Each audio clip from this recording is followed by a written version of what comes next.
Maharashtra 39 news network. सत्य बातमी, ठाम भूमिका. मद्यधुंद चालकाचा बेफाम वेग. नंदुरबारात खासगी ट्रॅव्हल्सची ॲपे रिक्षाला जोरदार धडक.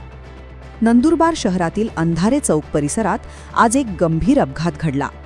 मद्यधुंद अवस्थेत वाहन चालवत असल्याचा आरोप असलेल्या खासगी ट्रॅव्हल्स चालकाने ॲपे रिक्षाला जोरदार धडक दिल्याने परिसरात एकच खळबळ उडाली.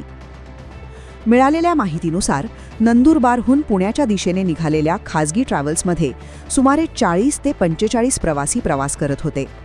अंधारे चौकात ट्रॅव्हल्स चालकाचे वाहनावरील नियंत्रण सुटल्याने समोरून येणाऱ्या ॲपे रिक्षाला जोरदार धडक बसली.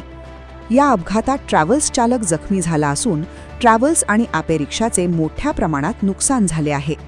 सुदैवाने मोठी जीवितहानी टळली असली तरी अपघातामुळे काही काळ वाहतुकीवर परिणाम झाला.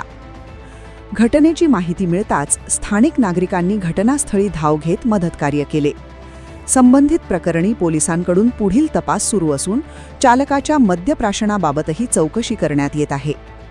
मद्यधुंद चालकाचा बेफाम वेग आणि निष्काळजीपणा प्रवाशांच्या जीवावर बेतला असता मात्र सुदैवाने मोठी दुर्घटना टळली, अशी प्रतिक्रिया घटनास्थळी उपस्थित नागरिकांनी व्यक्त केली. महाराष्ट्र 39 न्यूज नेटवर्कसाठी दर्शन राजपूत, नंदुरबार.